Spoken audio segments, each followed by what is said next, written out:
됐어요? 네. 두 달이라는 시간을 좀 텀을 들고 오늘 또 이렇게 뵙게 됐습니다, 여러분들. 그러니까 제가 벌써 이 강의를 시작한 지가 만으로 2년째가 돼가는 것 같아요. 그래서 꾸준하게 중간에 쉬는 텀은 있어도 한 달에 한 2번 정도, 주로 첫째 주, 셋째 주, 그리스도교 성인들의 삶에 대해서 여러분들한테 지속적으로 강의를 하고 있는데, 여러분들이 또 이렇게 함께 해주시면 너무 감사드리고요. 그동안에는 이제 시간의 흐름에 따라서 이렇게 왔던 거예요. 초대교회에서부터 시작해서 중세시대, 그 다음에 근대까지 보면서, 이제 오늘 요번 섹션은 근대에서 현대로 넘어가오는 시대를 이렇게 좀 살펴보는 거고요. 그랬을 때 좀 우리가 좀 살펴볼 만한 성인들이 많지만, 여러분들이 한국 분들이 참 좋아하는 성녀예요. 소아데레사 성녀. 또 위에는 잘 모르시는 샤르르트 후코 성인. 또 에디트 슈타인이라고 하는 분이 있는데, 또 이분들도 잘 모르시죠. 이분들도. 그런데 이제 이 양반 같은 경우는 에디트 슈타인이라고 부르는 분이지만은 그리스도교에서는 십자가의 베레사 성녀라고 불리는 분이에요. 그 다음에 이제 장가니에라는 분과 공동체이기, 그다음에 너무나 잘 아시는 마더 데레사, 그 다음에 이제 현대 신학자 중에 유명한 헤르마흐에 대해서 이렇게 살펴보면은 크게 여러분들이 그 지난 저하고의 여정 안에서 중요한 그리고 교회 안에서 굉장히 중요한 역할을 했던 대표적인 성인들을 다 어느 정도부터 봤다, 이렇게 볼 수가 있는 거죠. 왜 이렇게 성인들에 대해서 이렇게 살펴보느냐라는 질문을 던진다면, 각각 살아온 시대는 다 다르지만 이분들이 공통적으로 다 하나님을 향한 삶에 헌신했고, 그 하나님을 향한 삶의 모습들이 다 다르고 그 고유함이 있고, 그러한 것이기 때문에 우리한테 의미가 있다는 거죠. 아까도 신부님이 강론 시간에도 말씀하셨지만 우리는 각자 다 다른 삶을 살아요. 하지만 그 다른 삶을 살고 돌아가지만은 궁극적으로 하나님을 향한 삶을 살아가고 있는 신앙인들이거든요. 그렇기 때문에 각각 다르지만 그 다른 안에서 어떻게 하나님을 향해 살아갈 수 있는지를 우리는 좀 살펴보면서, 내가 갖고 있는 나의 삶의 영역 안에서 어떻게 나는 하나님을 살아갈 수 있는지 좋은 아이템, 성찰 이런 걸 얻을 수 있기 때문에 이렇게 살펴보는 시간이다 생각하시면 되고요. 요번 섹션은 총 6번을 하게 되는데요. 10월달 강의가 좀 날짜가 좀 변경이 돼요. 원래는 첫째, 셋째 주 이렇게 해야 되는데, 이 날짜를 잡다 보니까 첫째 주가 추석 연휴하고 연결이 되더라고요. 그래서 10월 달에는 첫째 주 강의를 못하게 되고, 그래서 10월 달에는 셋째 주에 하고, 그런데 10월 달이 5주예요. 5주. 그렇죠? 그래서 10월 달에는 3일 날 강의를 하는 게 아니라 17일 날 강의를 하고 10월 31일 날 강의를 해서 이렇게 이제 10월 달은 셋째, 넷째, 다섯째 주 이렇게 되고, 11월 달에는 이제 예정대로 첫째 주, 셋째 주 해서 7일 날, 21일 날 이렇게 하면은 총 6개의 강의를 이렇게 마무리한다라는 말씀을 드리고요. 그 다음에 이렇게 자료집을 이렇게 계속 나가고 있잖아요. 이거는 여러분들이 이제 참고하시면 좋은 거죠. 그런데 이거는 이제 제가 만드는 것도 아니고 이거를 팔아서 저한테 이득이 오는 것도 아니에요. 이거는 제가 이제 하는 강의에 대한 기본 원고를 말로만 하면은 좀 그런데, 어떤 분들은 이거를 좀 자세히 알고 싶은 분들은 참고할 수 있도록 해서 만들어진 것이고, 이게 가격이 여러분들한테 10,000원씩 되고 되는데 만드는 값은 10,000원이 더 넘는 것 같아요. 아마 본당 안에서 여러분들을 위해서 우리가 만들어 놓은 것이니까요. 혹시 이런 자료집을 좀 보조로 활용하시고 싶은 분들은 사서 이렇게 보시면 도움이 될 것 같다. 라는 말씀을 드리고요. 기도로 시도를 할까 합니다. 다 같이 성모송 같이 해주세요. 성부와 성자와 성령의 이름으로 같이 해주세요. 은총이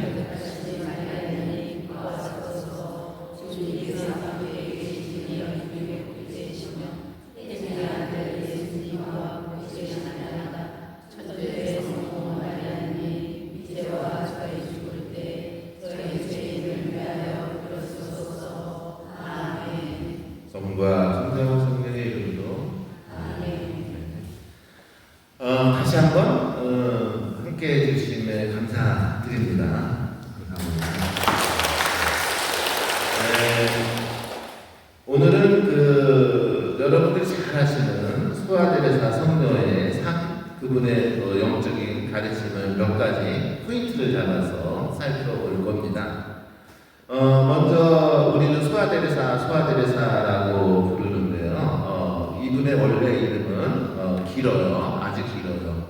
마리 프랑스아즈 데레사 마르땡. 그래서 이 마르땡이라는 집안에서 태어났던 분이죠. 근데 이 양반이 사셨던 곳이 그 리지에라는 곳이기 때문에 오늘날 우리는 이분은 리지에의 소아데레사라고 부르죠. 1873년에 구남매의 막내로 태어나신 분이에요. 몇 남매? 구남매. 여기도 구남매, 팔남매 있죠? 아직도? 그렇죠? 우리 어머니가 팔남매였고 우리 아버님이 구남매였거든요. 옛날에는 다 그랬잖아요. 그렇죠? 그러니까 뭐 크게 놀랄 일은 아닌 것 같아요. 그렇죠? 그런데 이제 막내 딸로 태어났으니 얼마나 그 사랑을 많이 받았을까 이런 생각을 먼저 해봅니다. 그런데 이 양반이 살던 시대가 1873년이니까 말 그대로 이제 19세기 말에서 20세기로 넘어가는, 즉 근대에서 현대로 넘어가는 시대이잖아요. 항상 이렇게 시대가 변화할 때 굉장히 복잡했던 것 같아요. 오늘날도 이제 큰 변화가 이루어지고 있어요. 여러분들도 알게 느끼시지만은 오늘날은 뭐 국제정사가 변하고 지금까지 해왔던 또 다른 그 새로운 패러다임이 등장을 하면서 참 이렇게 급격한 변화가 이루어지고 있는데 그 당시에는 아주 엄청난 변화가 있었어요. 그 중에서 가장 무서운 변화가 뭐였냐면은 무신론이었습니다. 무신론 뭐죠? 하느님은 있다 없다? 그러니까 유럽이라는 사회는 대략 한 3세기, 4세기경에 그리스도교가 전파되면서 대부분 그리스도교를 신앙하는 대륙이었잖아요. 그러다 보니까는 그리스도교적인 종교적인 가르침이 그들의 삶에 있어서 지침이 없고 핵심이었던 거죠. 그랬는데 1800년대에 오면서 갑자기 등장한 사조가 있어요. 이게 무신론인 거예요. 그래서 특히 여기 그 서양에서 보시면은 그리스도교의 하나님을 인정하지 않는 것이죠. 그래서 그 유명한 니체라는 분이 신은 죽었다라는 얘기를 했다는 얘기 우리 다 들어보셨잖아요. 라고 하면서 이 신의 죽음, 더 이상 신은 우리의 삶에 아무 의미가 없다라는 그런 사조가 등장을 하면서 그것이 세상 그 유럽 사람들한테 엄청난 영향을 미치게 되죠. 그러다 보니까는 이 무신론들 중에서도 굉장히 그 혁명적인 성격을 지니고 있는 파리의 꼼리나르라는 혁명단원들이 그냥 자기들이 신을 믿지 않는다라는 걸로 끝나는 것이 아니라 이 유럽 사회를 지배해왔던 그리스도교를 거부해야 된다라는 생각이 팽창하면서 놀라지 마세요. 그 당시에 1871년도에 파리에서 대주교님과 함께 64명의 신부들을 광장에서 총살하게 됩니다. 그래서 싸죽이는 거죠. 왜냐하면 너희들의 우리를 자유를 하느님이라는 신이라는 이름으로 구속해왔고 그래서 우리는 제대로 된 삶을 살지 못했다라고 혁명이 일어났던 시기가 바로 이 시기인 거예요. 그래서 이때 일어난 이 무신론적인 이 성향으로 인해서 오늘날까지도 유럽에는 그러한 무신론적 사조가 굉장히 많이 팽배해 있죠. 그러다 보니까는 가톨릭에서 유지했던 모든 기관들 또는 학과들이 문을 닫아야 했고, 그리스도교라는 거가 더 이상 우리 그리스도인들의 이 세상의 삶과 아무런 관계가 없는 종교로 인식되던 바로 이 시기에 태어났던 분이에요. 이 시기에. 바로 이 시기가 되니까는 이제 교회가 굉장히 위기에 처해 있던 시대였죠. 바로 이러한 시대에 그러한 사고방식을 갖고 살아가는 이들에게 참 그리스도교 신앙이라는 거가 왜 중요한지를 삶으로 증언한 분이 소아데레사다, 이렇게 생각하시면 되는 거예요. 그러면 여러분들 그렇게 세상이 혼란스럽게 종교를 거부하고 하느님을 거부하고 폭력이 성행하는 이 시대에 소아데레사는 어떻게 하느님을 증거했고, 그리고 그분의 삶이 어떠했길래 그리스도교가 아직도 있을 수 있을까요? 이런 생각을 해볼 필요가 있겠죠.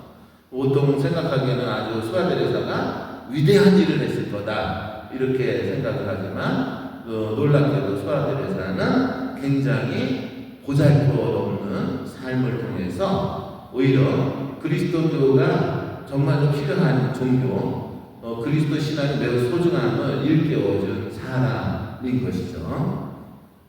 좀 더 구체적으로 소아데레사 성도에 대해서 좀 살펴보면은, 그 당시 소아데레사가 성도가 살던 그 시대에는 교회가 사실은 잘못된 길을 걷고 있었어요. 어떤 잘못된 길을 걷고 있었냐면은 고행주의가 매우 심했고, 그리고 그리스도교의 하나님은 사랑이라기보다는 이 세상을 심판하시는 분이다 라는 심판자 하나님 개념이 매우 컸어요. 그리고 그 당시에 교회의 신부들은 사람들이 어떻게 인식을 했냐면 법조인으로 인식을 했어요. 누구로 인식했다고요? 그러니까는 죄를 지면은 죄에 대한 벌을 주는, 이해하셨죠? 오늘날로 얘기하면은 검사님, 판사님 정도로 생각을 했어요.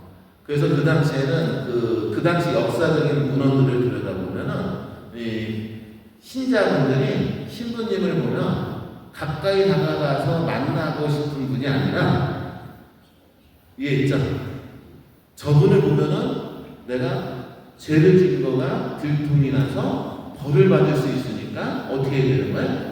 피해야 되는 분이다라고 생각이 될 정도로 이 사제상이 굉장히 무서운 사제상이었고, 그리고 신앙인들의 삶도 법을 기준으로 얘기를 했어요. 그러니까 복음 말씀을 통해서 얘기를 하기보다는 말 그대로 이거 하면 돼, 안 돼, 안 돼, 이거 하면 안 돼, 이거 하면 안 돼, 이거 하면 안 돼, 이렇게 신앙생활이 유지되고 있었던 것이죠. 그러니까는 성당에 들어와서는 이렇게 해야 돼, 이렇게 안 하면은 죄야. 무슨 얘기 아시죠? 이런 식으로 규정과 법을 중심으로 다스리던 모습이었던 거죠. 그러다 보니까는 신앙생활이라는 거가 매우 무섭고 공포스러운 그런 행위가 되면서, 그러한 신앙생활을 이끌어내는 하나님이라면 우리의 삶에 아무 의미가 없다라고 반기가 일어났던 그런 시대였어요. 그러다 보니까는 놀랍게도 이 수도원 안에서 살아갔던 수녀님들도 굉장히 엄격했던 거죠. 이해하셨죠? 네. 그러한 상황에서 살았던 분이에요. 그래서 이제 대외적인 상황과 교회 내적인 상황이 둘 다 굉장히 잘못 나가고 있던 이 상황에서 이 양반이 살았던 거예요. 그래서 이 양반에 대해서 좀 알려면은 가장 원천적인 자료는 자서전을 살펴봐야 되고 그 다음에 편지들이 있죠. 그런데 이제 이분이 성인이 되는 과정에서 공개된 편지는 52편만이 소개가 됐었는데 나중에 이분이 쓰셨던 252편의 편지가 세상에 알려지면서 이분에 대해서 좀 더 정확하게 이해할 수 있는 근거 자료가 됐습니다. 이분이 쓴 편지 중에 7월 10일 숫자에 쓴 편지가 있습니다. 1947년이라고 했는데 한번 볼게요. 이 편지들은 성녀의 매우 위대한 모습과 아주 단순한 모습을 보여줍니다 라고 하면서 이 편지들을 새롭게 출간하면서 쓴 얘기예요. 이때 이제 뭐냐면 성녀의 편지들이 어떤 것인지를 보여주는데 이 편지들은 성녀의 매우 위대한 모습과 아주 단순한 모습을 보여줍니다. 위대한데 단순하다 이런 얘기예요. 성녀의 숭고함과 더불어 천진스러운 매력과 실제적인 식견력도 보여줍니다. 그리고 이 편지는 위대함이란 강압에 의해서는 다스려지는 오만과 제약의 경향이 고조된 그런 극적 상황에서만 나타나는 것이라고 낭만적인 해석을 고집하는 과거와 오늘날의 사람들에게 최선이 발견이 될 것입니다. 무슨 얘기인지 되게 어렵죠? 네, 한글이 어려워요. 그렇죠? 이게 이제 무엇을 얘기하는 거냐면은 위대함이라는 것을 그 당시에서는 어떻게 생각을 했냐면은 아까도 얘기했지만 어떤 힘으로 생각을 했어요. 뭐로 생각했어요? 힘. 그리고 영향력 이런 걸로 생각을 했던 것이죠. 그런 생각을 하는 사람들에게는 이 편지를 읽고 위대함이라는 것을 알 수 없을 것이다 라는 표현이에요. 그러면 위대함은 어떤 것이냐라는 것인데 이분이 뭐라 그러냐면 위대함은 그런 힘을 주거나 어떤 영향력을 미치는 것이 아니라 일상적인 곳에서 드러나는 단순함이 위대함입니다. 이렇게 얘기를 하면서 성녀의 삶은 한마디로 묶어줘요. 성녀의 삶은 매우 위대하다는 거죠. 근데 위대함은 어디에서 있는 거냐면은 어떤 힘을 갖고서는 세력을 갖고 영향을 미치는 것에 있는 것이 아니라 일상적인 곳에서 드러나는 어디에 있다? 단순함에 있다라고 얘기를 하는 거가 키포인트예요. 그래서 여러분들 세상을 보면은 소위 말해서 위대한 사람들 있죠. 위대한 사람들 그렇죠? 어떤 사람은 말 한마디 하면은 그 사람을 추종하는 사람들이 있어요. 그렇죠? 그래가지고 그 추종하는 사람들이 막 쫓아다니고 그러니까 그 추종하는 세력에 의해서 이 사람이 하는 말이 힘이 돼요. 근데 놀랍게도 이 사람이 잘못된 말을 하는데도 그 추종하는 사람들이 많으니까 그 사람이 이 세상에 영향을 미쳐요. 그렇죠? 그런 걸 보죠. 예. 그래서 흔히들 그런 것을 위대함이라고 볼 수가 있다는 것이죠. 근데 진정한 위대함은 그런 것이 아니다 라고 얘기를 해요. 그리고 그것을 수아드레사 성녀가 보여주고 있다라고 얘기를 하는 것이죠. 그래서 수아드레사 성녀는 교회가 위기에 처해서 사람들한테 더 이상 하느님이라는 존재가 가치가 없다라고 느껴지는 그 순간에 무엇을 지원했냐면 매우 일상적인 곳에서 드러나는 단순함을 통해서 하느님이라는 분이 정말로 소중한 분임을 세상에 알리신 분이에요. 그래서 우리한테 매우 중요한 의미를 주는 것이죠. 그러면 좀 더 구체적으로 살펴볼까요? 1873년에 두 남매의 막내로 태어났던 분이기 때문에 굉장히 사랑을 많이 받고 자랐다고 합니다. 그래서 너무 사랑을 많이 받았으니까 활기차고 명랑했고 막내들이 갖고 있는 고유한 성격, 고집이 무척 셌다 뭐라고 얘기를 합니다. 하지만 총명하였기 때문에 굉장히 많은 사랑을 받았고 자신이 잘못을 하면 즉각 고치는 지혜로운 어린 아이였다라고 하죠. 집안에서부터 그리스도교 교육을 철저하게 받았고 신앙을 얻게 되죠. 그런데 이렇게 아주 귀엽고 발랄했던 아이에게 불행이 시작됩니다. 바로 5살 때 자신을 무척 사랑했던 어머니가 일찍 돌아가시게 되는 것이죠. 그래서 여러분들 오래 사셔야 되죠. 그죠? 왜요? 이 세상에 사는 거는 힘들어요. 그쵸? 그래서 오래 살고 싶지 않잖아요. 아닌가요? 그런데 오래 살아야 되죠. 왜요? 여러분들의 삶이 누군가한테 엄청나게 소중하기 때문이죠. 부모님이 있고 없고의 차이는 매우 큽니다. 매우 커요. 저도 나이가 들었잖아요. 저도 나이가 들었는데도 지금도 엄마 아빠가 옆에 있었으면 좋겠어요. 그분들이 어떤 형태의 모습을 지니든 간에 옆에 있었으면 좋겠어요. 그만큼 부모가 있다는 것은 나이를 떠나서 매우 소중한 것 같아요. 인간의 삶에. 그래서 여러분들 오래 사셔야 돼요. 아셨죠? 그래서 아파도 병이 들어가고 막 죽을 것 같아도 죽고 싶어도 참으셔요.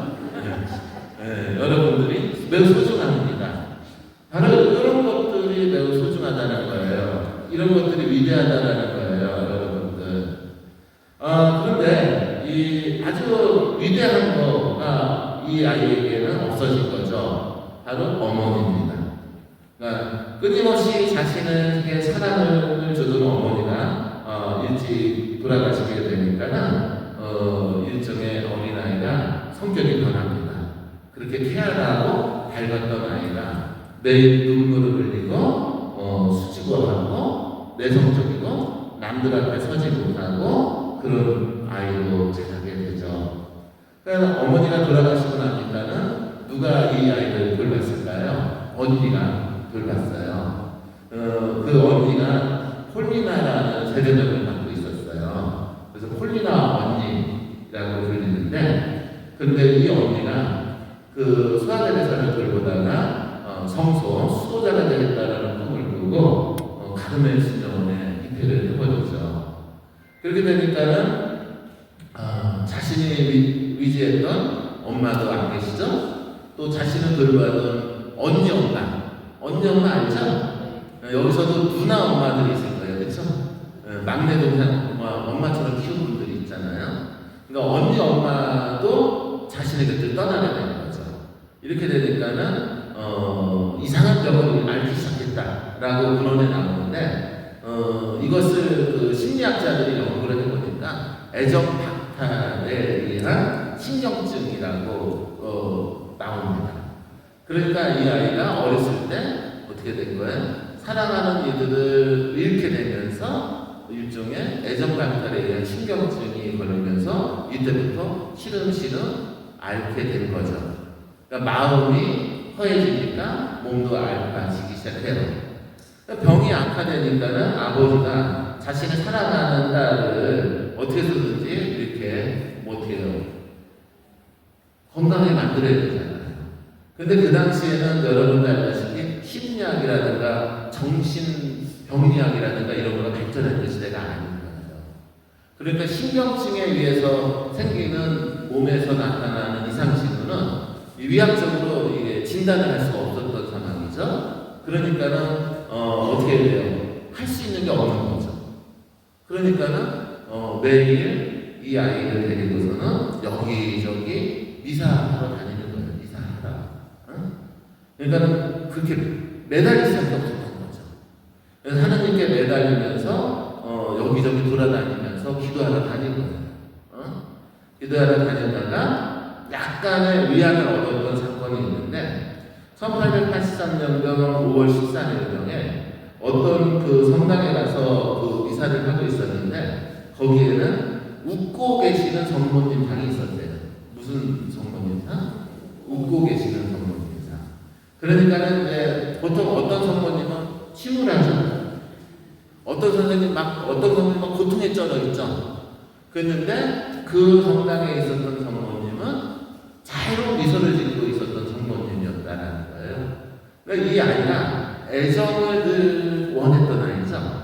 그러니까는 성모님 상중에서도 웃는 성모님 상을 보면서 내적 위안을 얻었다. 이런 내용이 나옵니다. 하지만 위안은 됐지만 이 아이의 병이 회복되지는 않았던 것이죠. 그러다 보니까는 성장하는 과정이 무척 힘들었고, 그래서 늘 허약한 상태로서 이 아이가 자라게 되죠. 그러니까는 이 아이가 무슨 생각을 하냐면은 나는 건강하네, 나약하네.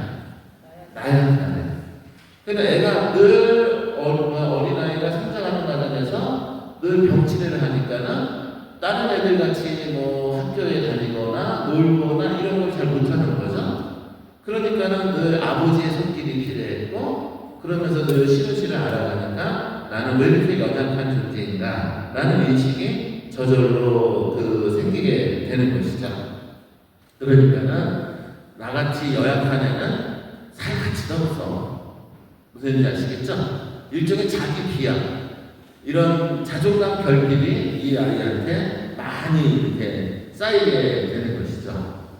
그런데 놀랍게도 이 나같이 보잘것없는 아이는 아무것도 할 수가 없어. 요거가 하느님을 향해 가는 길이 되버려요. 이게 너무나 놀라운 것이죠. 그러니까는 나는 뭐 앞으로 커서 뭘 할 수 있는 것도 없어.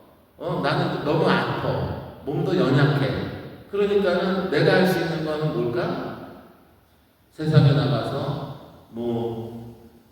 법관이 될 수도 없고, 의사가 될 수도 없고, 학자가 될 수도 없고, 나같이 연약한 여자가 어디 가서 시집가 갖고서는 결혼을 살 필요도 없어.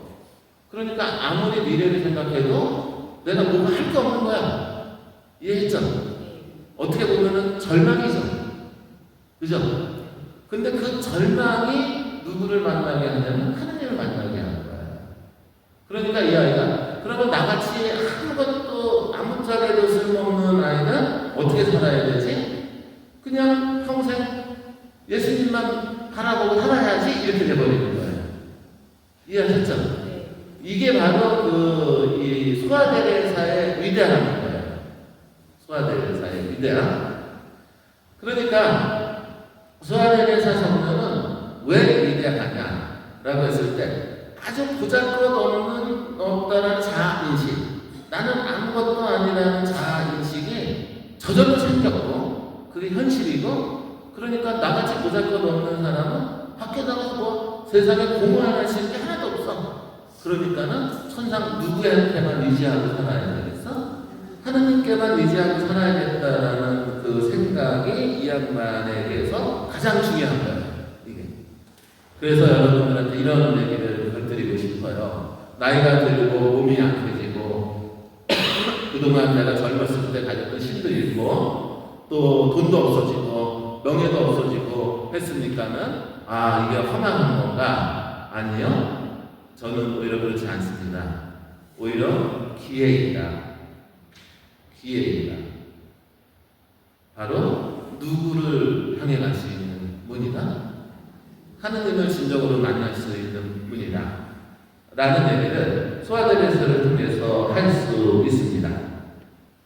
이렇게 되니까 이제 소아데레사는 하느님한테 온전히 이전하는 삶을 살 수밖에 없겠다고 생각을 하겠죠. 그러니까 어떻게 할까요? 하나님한테 온전하는 이전하는 제일 좋은 건 뭐예요? 수녀가 되는 거예요. 그렇죠?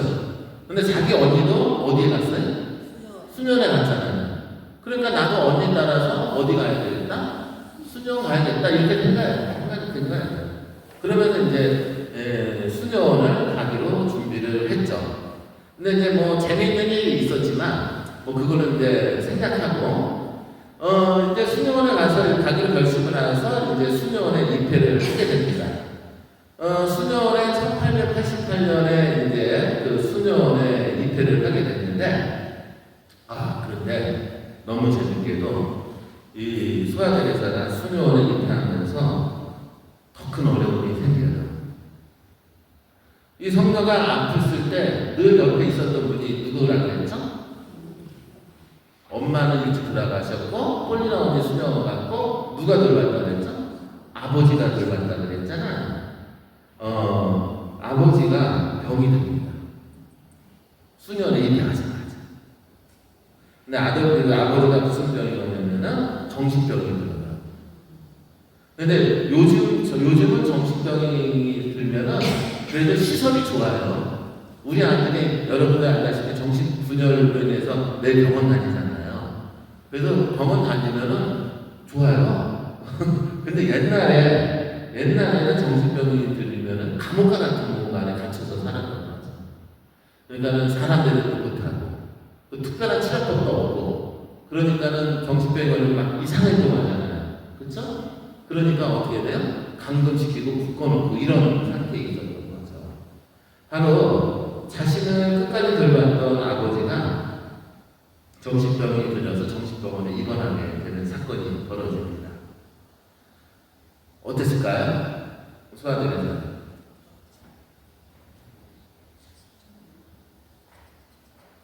미치고 팔짝 떴겠죠. 그러나 자신한테 유일한 그 사랑을 줬던 아버지 먼저 정신병이 걸려서 정신병원에 갇혀서 살아가고 있는데 나는 할 수 있는 것이 있어요? 아무것도 없어요. 아무것도 없었던 것이죠.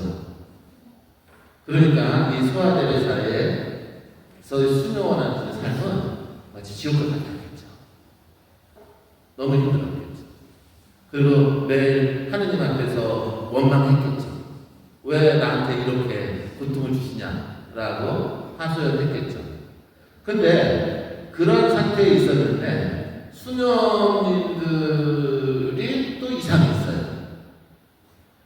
이 수도원에서 이 수녀가 들어오면은 양성을 하는 양성 지도자들이 있는데 이 양성자 지도자 수녀님이 이 소아데레사를 굉장히 차갑게 대해요. 그리고 못마땅하게 여겼대요.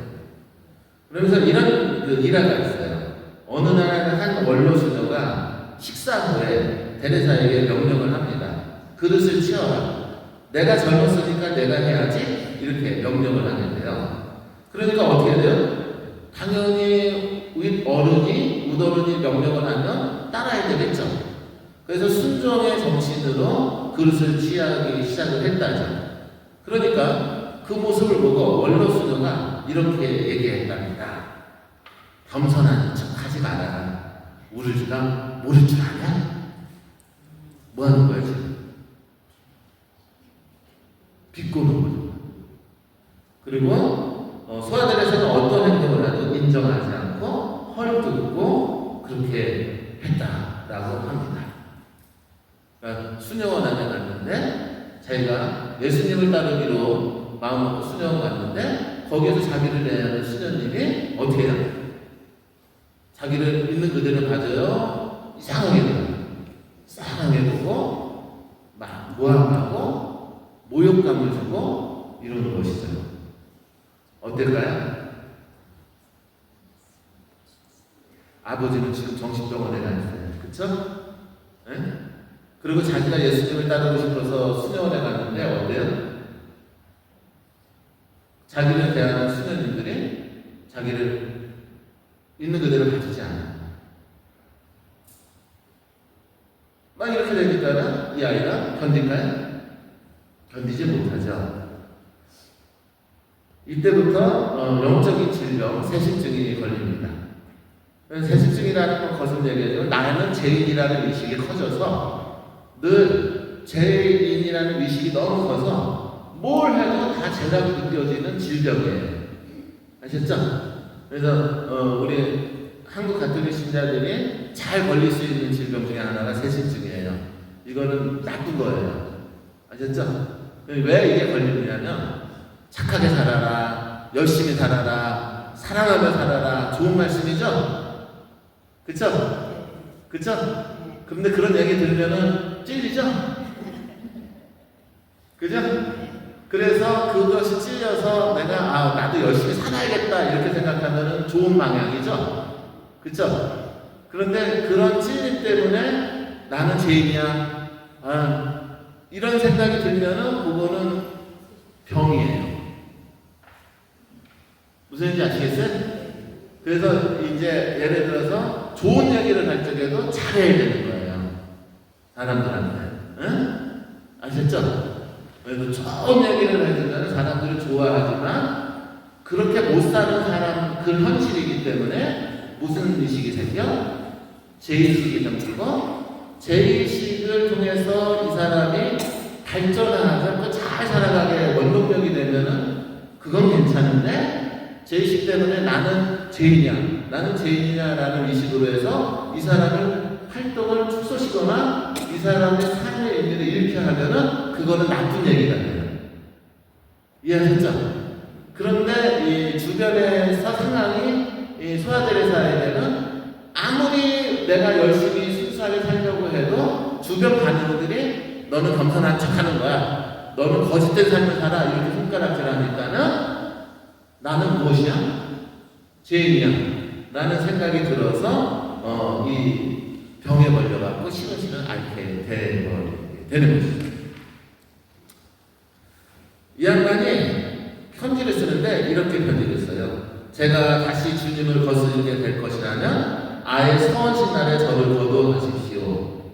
이런 얘기를 해요. 무슨 얘기예요? 죄의식이 너무 크니까 내가 죄를 지면은 더 이상 살 수 없으니까는 저를 어떻게 하십시오?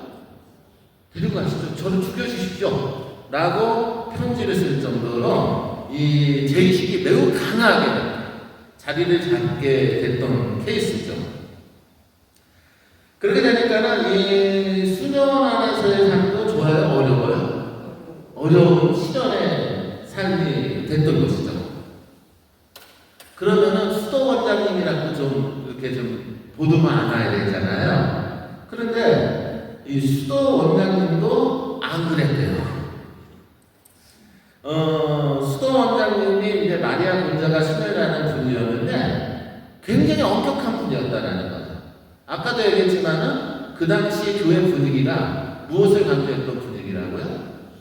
법을 강조했던 분위기예요. 법을.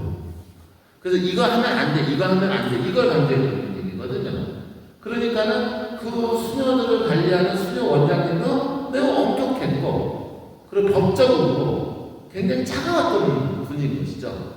그러니까는 이 소아테레사의 수녀원의 삶은 좋았을까요? 더 힘들어졌을까요? 더 힘들어지겠죠. 어느 날 수도원장이 대대사에게 이렇게 얘기했어요. 너는 너무 나약하다. 수도원의 규율을 제대로 지킬 수 있겠느냐? 그러니까는 규율이 중요한 거야. 무슨 얘기인지 아시겠죠? 그러니까 이 얘기는 무슨 얘기예요? 너는 수도원의 규율을 지킬 수 없으니까는 나가라. 무슨 얘기인지 아시겠어요? 이런 얘기인 것이죠. 이만큼 어려움에 처하게 되죠. 그렇게 되니까는 어떻게 될까요? 이 양반이 매달릴 수 있는 분은 누가 있을까요? 아버지한테 가서 하소연할 수도 없지. 언니는 멀리 있지. 주변의 수녀들로부터 늘 비난받지. 심지어 수도 원장도 나를 이해하지 못하지. 얼마나 매달렸을까. 그러니까 이 양반이 매달릴 수 있는 분은 딱 하나밖에 없어요. 누구죠? 이렇게 된 거예요.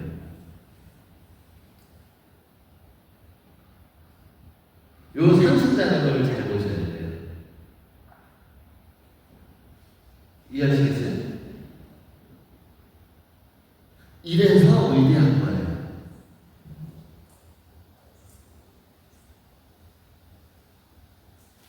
어떤 사람은 이런 상황이 되면 울부짖죠. 그리고 아무도 없다라고 느끼고 하죠.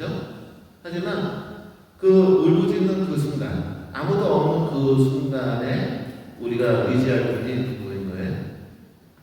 하느님이라는 거가 열리는 거예요. 무슨 얘기인지 아시죠? 네. 이렇게 하면서 이분은 하느님을 만난 거죠.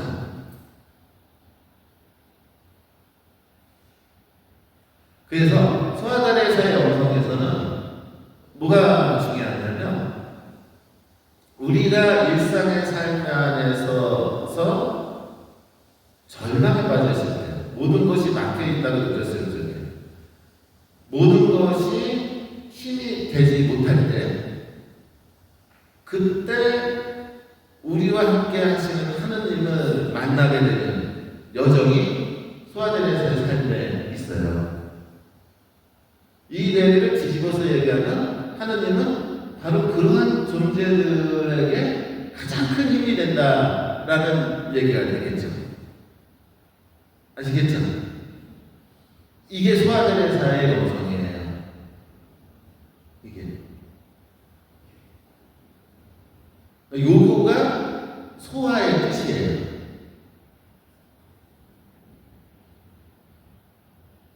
자, 그런 와중에 한 줄기 빛이 비칩니다.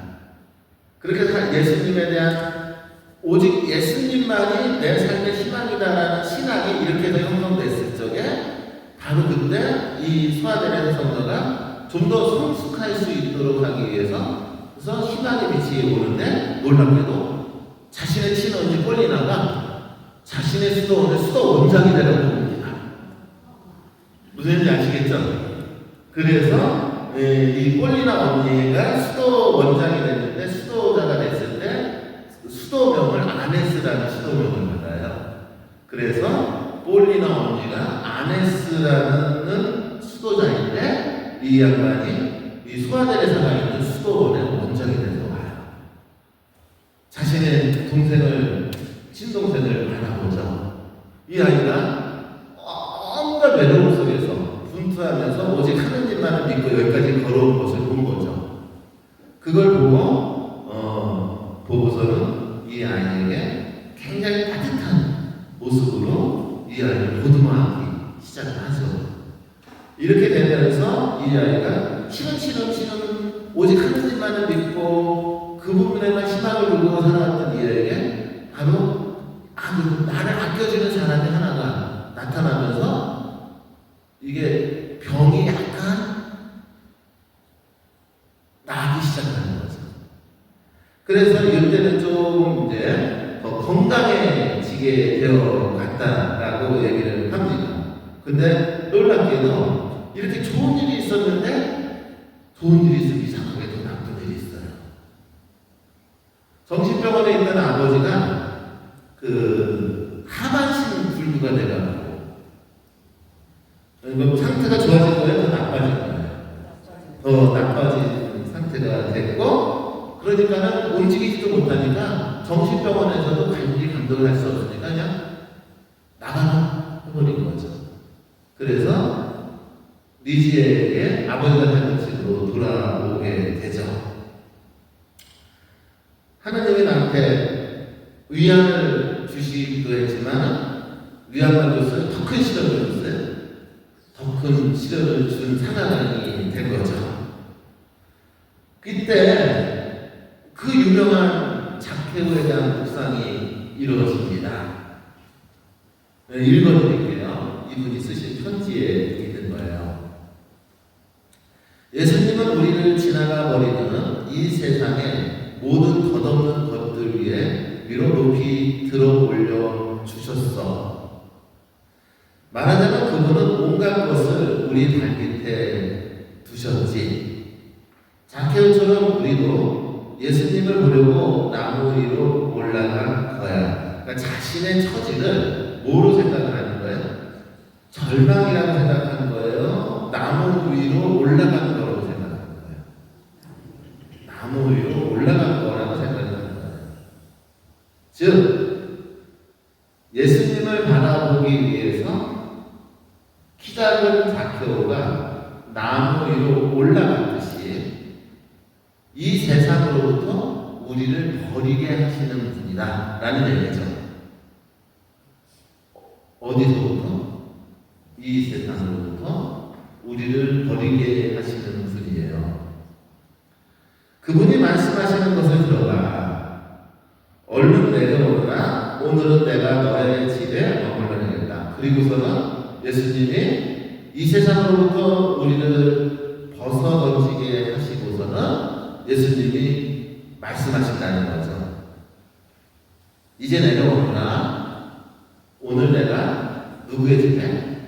너의 집에 가겠다. 이게 이제 굉장히 깊은 묵상이었고 깨달음이었던 거예요. 즉 예수님이 우리를 부르는 하나님께서는 우리를 너무나 사랑하시기 때문에 우리가 그 어떤 것으로부터 집착해서 하나님을 못 보는지 않기를 원하시는 거죠. 그리고 거기에서 벗어나도록 하기 위해서 우리를 올려주시죠. 그런데 올려주시는 걸로 끝나는 게 아니라 올려놓고 나서 우리가 세상적인 것으로부터 벗어났을 때 하나님께서 말씀하신다는 거예요. 뭐라고요? 오늘 내가 어디로 가겠다? 너에게 오겠다 라고 말씀하신다는 것이죠. 그런데 여기서 더 깊이 있는 성찰이 하나가 나오는데 이걸 묵상하고서는 그래 맞아. 예수님께서는 내가 당신만을 따를 수 있도록 나를 이렇게 만드셨고 그리고 나를 초대하시는 거야. 이렇게까지 됐어요. 근데 하나가 더 있어요. 근데 예수님이 나를 초대하셨는데 예수님이 내려오라고 그랬잖아요. 나는 어디로 내려가야 하지? 이렇게 물어요. 만약 우리가 예수님을 위한 거처가 되어 그분을 섬기기 위해서는 바로 거기가 우리가 내려가야 할 곳이야. 그러니까 우리가 내려가야 할 곳은 어디냐면 다른 곳이 아니라 그분을 섬기기 위해서 우리가 예수님의 뭐가 되어야 돼? 거처가 되어야 되는 거야. 그러니까 예수님이 오시면은 어디에 모셔야 되는 거야? 우리가 모셔야 되는 거죠. 우리가 집이야. 이해했죠? 그리고 예수님이 이 세상에 오셨어요. 어디에 오셨어요? 여러분들한테 오셨잖아요. 그쵸? 그러면은 이제 문제가 되는 것은 그러면은 예수님이 내 안에 사시는데 내 안은 지금 예수님이 사실만 한가? 무슨 얘기인지 아시겠죠? 여기까지 가는 거예요.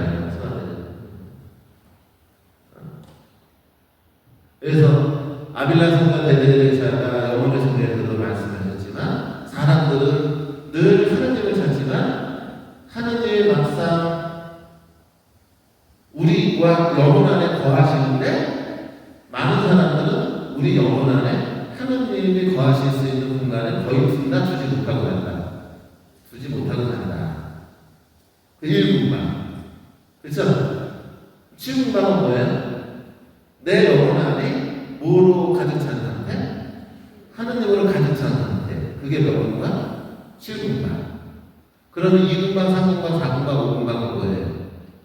내 안에 하나님이 가득 채워져 가는 상태죠. 그렇죠? 그렇게 볼 수가 있는 거예요. 그래서 여러분들 한번 물어볼 필요가 있죠? 스스로가.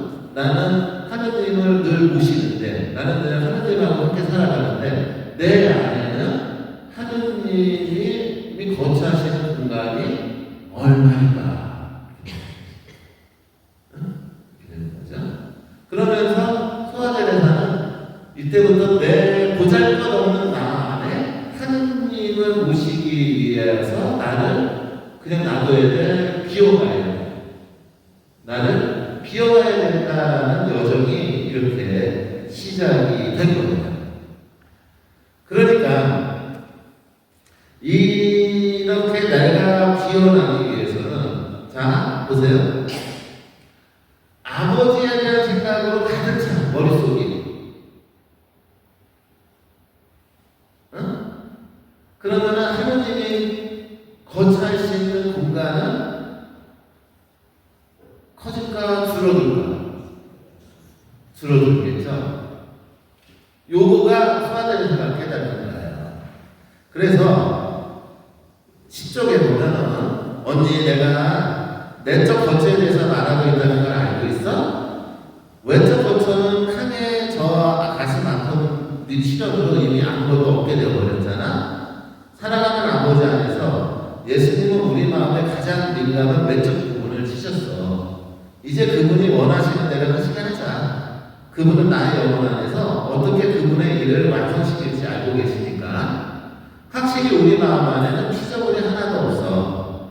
하지만 슬퍼. 이게 이제 굉장히 솔직한 표현입니다. 저는 이때 감정을 받거든요. 그러니까 우리가 하느님을 따르기 위해서 내 마음 안에 하느님을 위한 공간을 만들어야 되는 거 맞아.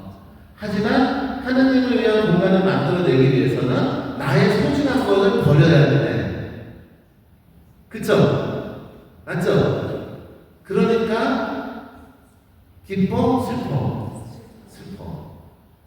굉장히 솔직한, 굉장히 솔직한. 난 내 마음은 내 자신이 완전히 없어지지 않는 걸 느껴. 그래서 예수님은 나에게 내려오라고 계속 얘기하시는 것 같대. 라고 한 거가 자기의 묵상이에요. 그러니까 이 양반이 완전히 마음을 비운 거예요. 비고 싶어 하는 거예요.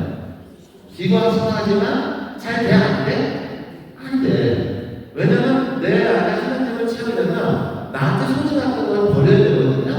그게 쉬워, 어려워? 어려워. 그리고 그게 너무 힘들어. 그리고 슬퍼. 그런데 예수님은 뭐라고 하는가? 내려오라고 하셔. 그런데 내려가긴 해야 되는데 좋아? 슬퍼? 굉장히 인간적이죠. 그죠? 이렇게 이 소아들 회사가 성장을 해요.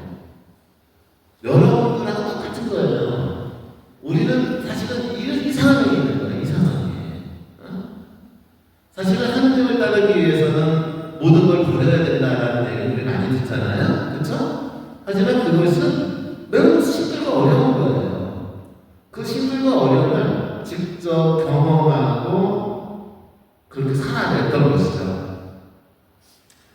그래서 또 다른 편지에 이런 내용이 나와요. 왕중의 왕이신 그분은 그 얼굴이 가려지고 아무도 그분을 몰라볼 만큼 매우 비참하게 되셨어. 그런 걸 통해서 예수님을 보는 거죠. 그러면 예수님은 어땠을까? 예수님도 우리랑 똑같았어. 왕중의 왕이신 그분은 얼굴이 가려지고 아무도 그분을 몰라볼 만큼 귀찮게 되셨어. 그래서 나도 내 얼굴을 가리고 싶어. 나는 나의 사랑하는 이만 내 얼굴을 보실 수 있게 되고 그분만 내 눈물을 헤아릴 수 있게 되면 좋겠어. 라고 하면서 위대함, 신앙의 위대함은 어디에 있는지를 기가 막히게 보여주죠. 이 양반은 어떤 거예요? 예수님이 이 세상에 오셔서 모든 걸 다 잃었어. 그쵸? 가장 슬프게 하셨어. 그쵸? 그렇기 때문에 예수님이 그런 분위기에 나도 그분처럼 살 거야. 이렇게 돼버리는 거예요. 이렇게. 그리스도의 위대함은 어디 있을까요? 그리스도의 위대함. 요즘 특히 이런 생각을 많이 해요. 그리스도의 어떤 종교는 엄청난 힘을 갖고 있거든요. 그렇죠? 그 종교는 돈도 많아요. 그렇죠? 권력자들하고도 잘 연결이 돼서, 그렇죠? 그 종교 지도자는 뭐 죄를 저질러도 벌을 받지 않을 정도로 큰 힘을 갖고 있는 것 같아요. 그렇죠? 그렇죠? 그것이 위대함입니다. 아니면 그런 힘이 없어도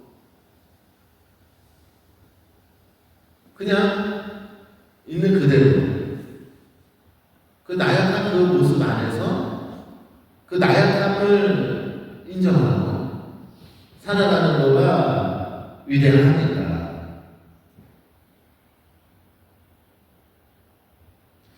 이런 질문들을 던지게 하는 성도의 그 깨달음인 겁니다.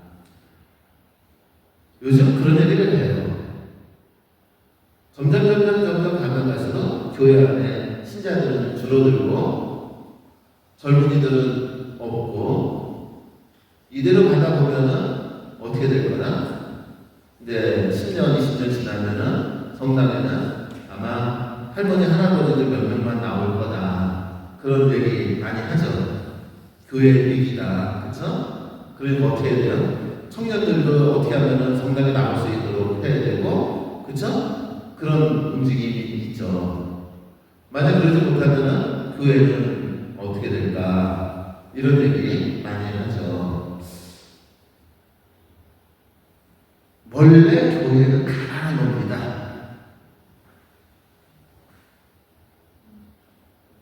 무슨 얘기인지 아시겠어요? 예?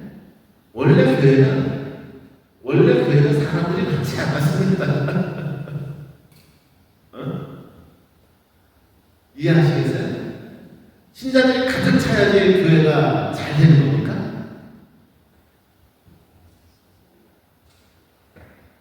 신자들이 많지 않아도 됩니다. 아픈 이들, 힘이 없는 이들, 갈 곳이 없는 이들이 편안하게 와서 머물 공간만 있으면 됩니다. 왜 꼭 많아야지 교회가 성장하는 겁니까? 자, 이제 정리를 해볼게요.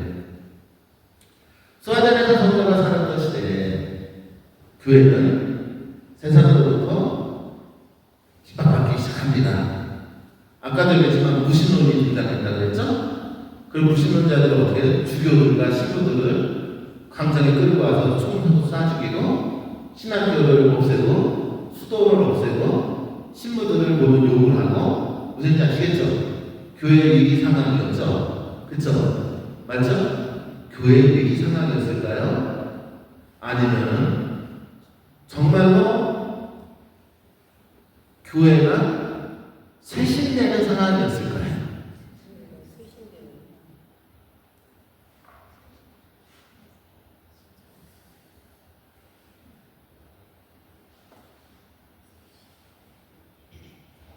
그리스도 신자가 가톨릭이 500만이라고 합니다. 개신교가 1,500만 얘기하더라고요. 거의. 그러면 대한민국의 5천만이라는 인구수 대비 그리스도교 신앙을 지닌 이들이 거의 2천만 명이라는 얘기거든요. 근데 왜 이 세상은 늘 이 꼴이죠?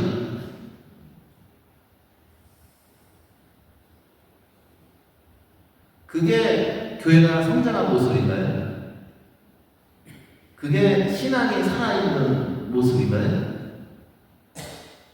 그렇지 않습니다. 유럽은 전 인구가 다 가톨릭 신앙이었던 운을 지니고 있었던 적도 있습니다. 과연 사람들은 그 상황 속에서 정말로 신앙을 살아냈던 것일까요? 그것이 교회의 성장이었을까요? 막대한 교황권으로 유럽이라는 사회를 지배했을 때는 교회는 제대로 성장한 것이고, 교황권이 쇠퇴하고 교회가 힘이 없을 때는 교회는 성장하지 못한 것일까요?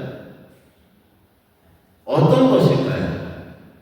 네, 그리스도교에서 얘기하는 교회는 그러한 성장하는 교회가 아닙니다. 거듭 얘기하지만 보잘것없는 이들, 나약한 있는 이들, 갈 것 없는 이들이 하느님을 만나는 것입니다. 그것이 교회입니다. 세상으로부터 버림받은 이들이 한결 모여 사는 것이 교회의 것이죠. 소아들을 사는 개인의 삶을 통해서 교회의 정체성이 어디에 있는지 보여줍니다. 이해하시겠죠? 응? 그래서 교회의 본질적인 모습은 바로 여기 있습니다.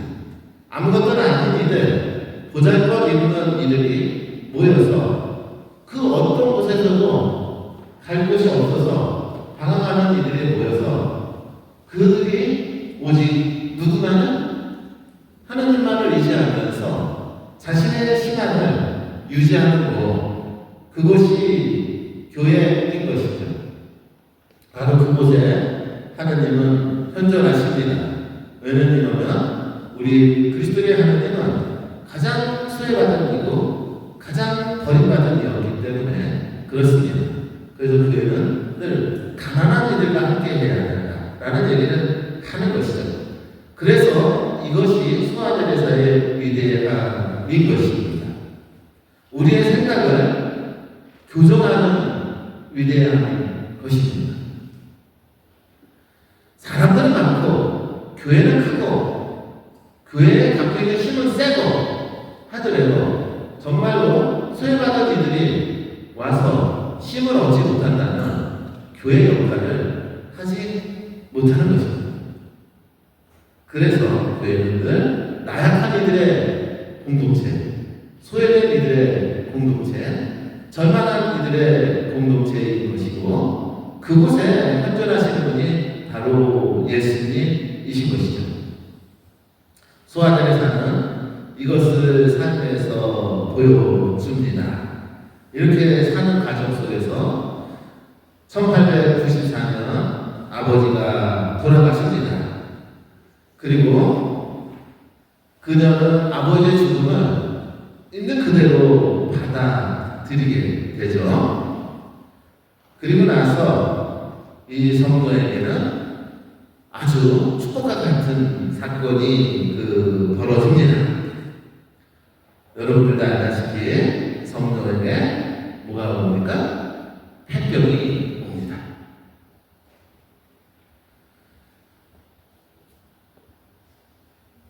폐병. 폐질환이 걸리는 거죠. 그러니까는 이제 아주 어린 나이에 그렇게 고생하고 그렇게 힘들게 모든 것을 잃고 절망 속에서 오직 예수님만을 바라보고 살아갔던 이 아이에게 이제 사랑하는 아버지도 떠나고 그죠? 자신의 몸에 뭐가 와요? 폐병이 온 것이죠. 성녀는 자신에게 온 이 질병을 어떻게 받아들였을까요? 이 아이는 위대해질 필요가 없습니다. 이 스스로가 깨달은 것은 우리 그리스도의 하나님은 소외된 이들, 병든 이들, 나약한 이들과 함께 한다라는 것을 깨달은 것이기 때문에 그쵸? 자기가 질병이 들었다는 것은 어떤 일이었을까요? 바로 질병, 병이 든 이들과 함께하는 누구를 만나는 행위였을까요? 예수님을 만나는 행위가 됐던 거죠. 그렇기 때문에 이 양반은 자신이 폐병이 들었다는 사실에 슬퍼하거나 그거보다는 감사했다라는 것이죠. 그렇다고 고통이 없었을까요? 있었죠. 하지만 고통받는 이와 함께 하시는 예수님을 알기에 고통 속에서 누구를 만난 거예요? 더 강렬하게 예수님을 만난 것이죠. 그래서 이때부터는 나는 더 작아져야 돼, 더 작아져야 돼, 더 작아져야 돼 이렇게 되는 거예요. 그러다가 이제 소아제례사 성녀한테 온 하나의 위대한 묵상이 있는데 이때 엄마 예수님에 대한 묵상이 일어나요. 무슨 예수님? 엄마 예수님. 엄마 하나님이 아니라 엄마 예수님. 바로 이 시기에 소아제례사에게 기가 막힌 묵상이 되는데 어떤 묵상이냐면 예수님은 엄마와 같아. 늘 어렵고 소외된 이들과 함께 하시는 분이니까 돌보는 분이잖아. 이해했죠? 그러니까 엄마잖아. 그러니까는 엄마 예수님한테 내가 꼭 붙어 있으면 나는 천국에 갈 수 있을 거야. 이런 생각을 하는 거예요. 근데 이제 생각을 해보세요. 여러분들 예수님 엄마가 저를 데리고 천국을 간다고 생각을 해보세요. 힘들까 안 힘들까? 제가 예수님이 이렇게 팔에 이렇게 안긴다고 생각할까요? 예수님이 들지도 못하겠죠? 그쵸? 그러니까 어떻게 돼요? 내가 더 이상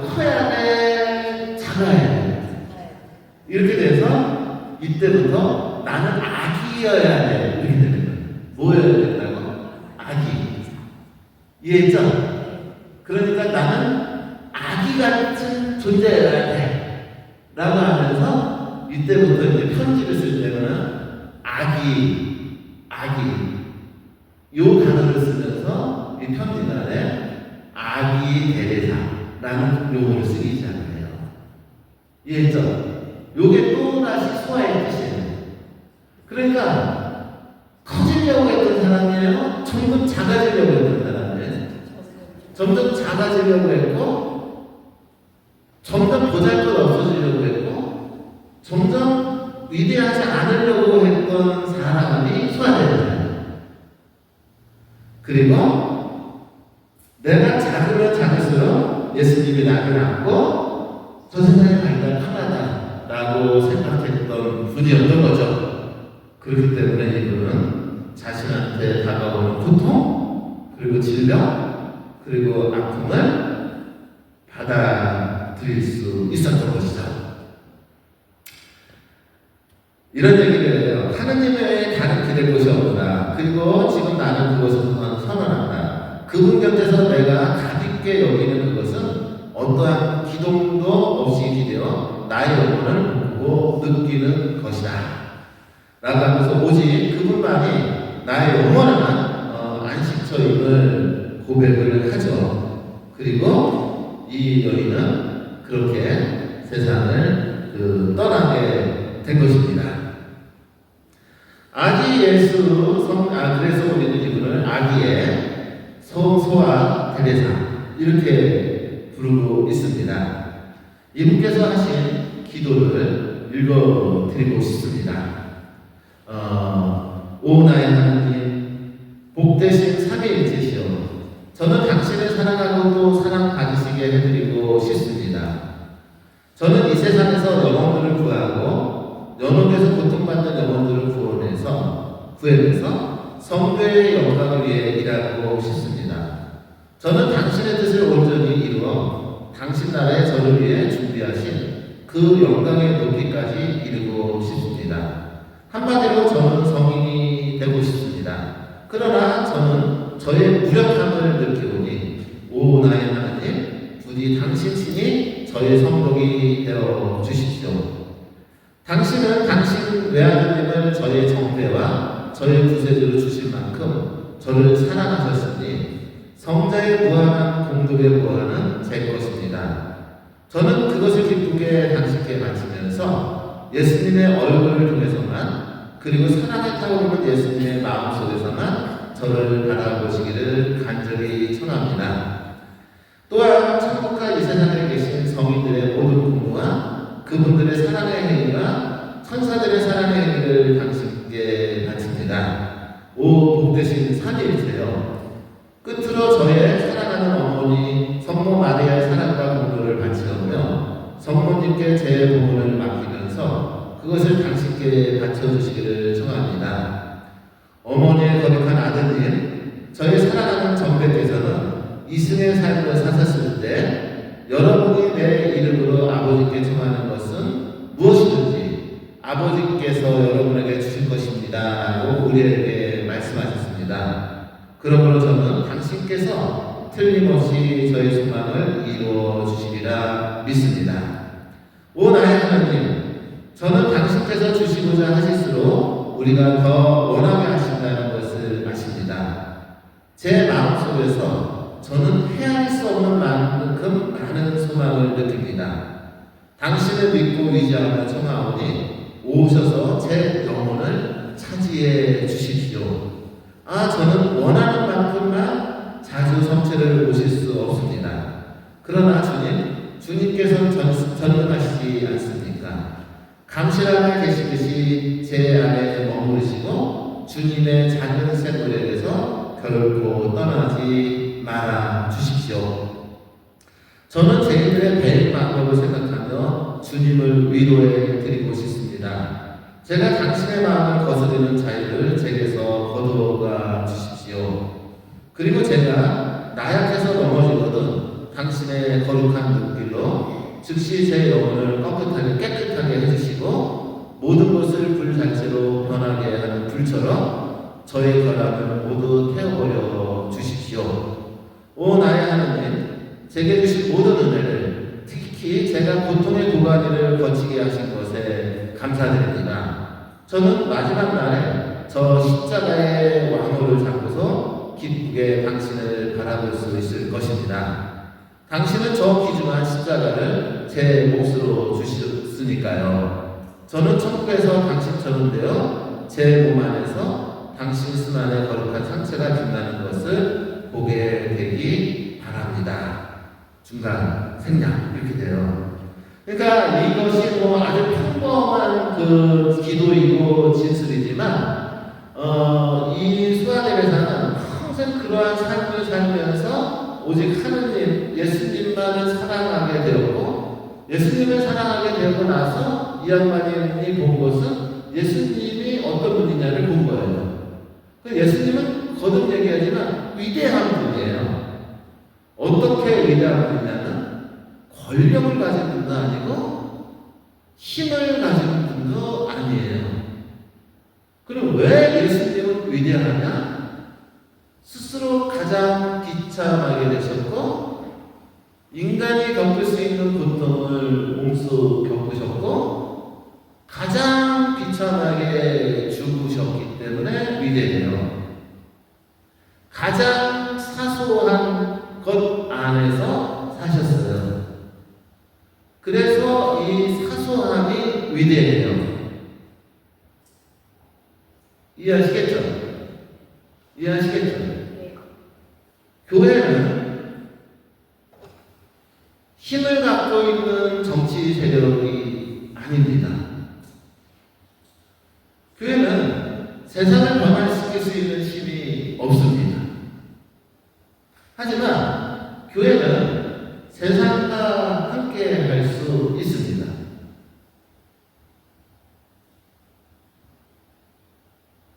슬픔이 있는 곳에 함께하고 절망이 있는 곳에 함께 할 수 있습니다.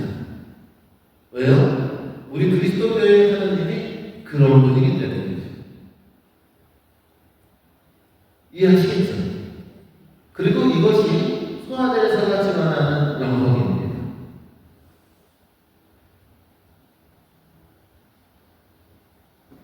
어느 날 이 수리동 성당을 수리할 돈이 없어서 이 성당이 무너진다고 해서 교회가 무너지는 거 아닙니다. 오히려 그 무너짐을 통해서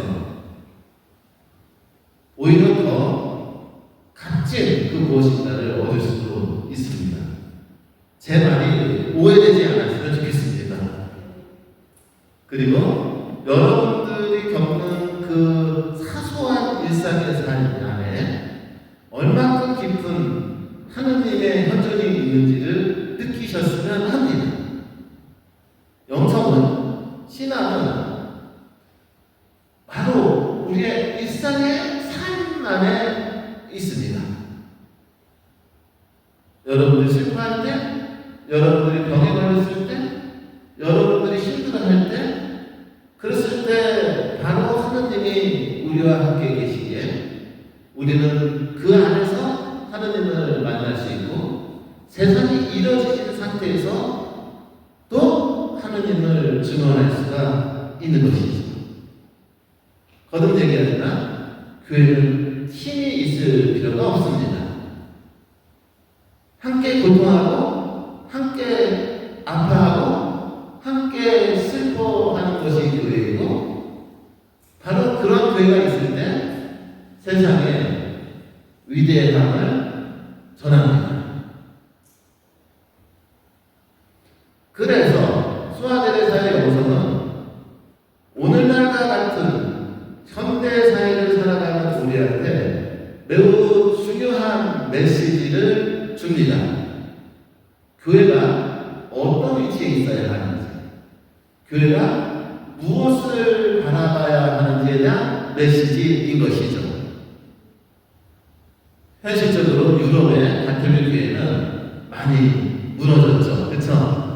맞죠? 그리고 아마 10년, 20년이 지나면 한국의 가톨릭 교회도 많이 쇠약해질 것이 뻔합니다. 하지만 신앙은 죽지 않습니다. 오히려 신앙은 더 순도 높게 꼽힐 것입니다. 그래서 위대한 교회를 보지 마십시오. 작은 교회를 바라십시오. 그 작은 이들이 신앙을 살아나는 것이죠. 똑같은 얘기를 반복했습니다. 저는 이것이 오늘날 현대인들이 가져야 되는 교회론이다, 교회에 대한 개념이다 라고 생각을 합니다. 그래서 소환자회사는 매우 중요합니다.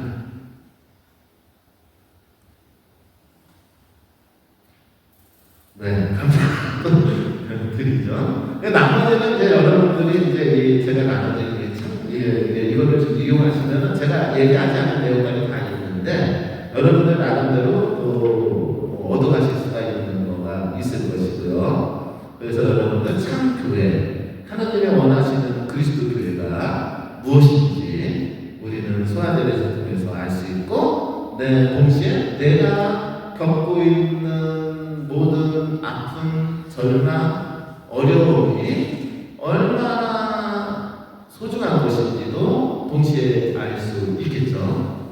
소아들에서 성도는 바로 그것을 우리한테 보여주신 분이다 라고 말씀드리면서 여러분들도 이 주기에 뵙는 걸로 하고 마치기도 하도록 하겠습니다. 혹시 뭐 질문이라든가 함께 나누고 싶은 얘기가 있으면 밑에서 잠깐 뵙는 시간 있는 거 잊지 않으시죠? 성부와 성자와 성령의 이름으로 다 같이 해주세요. 영광이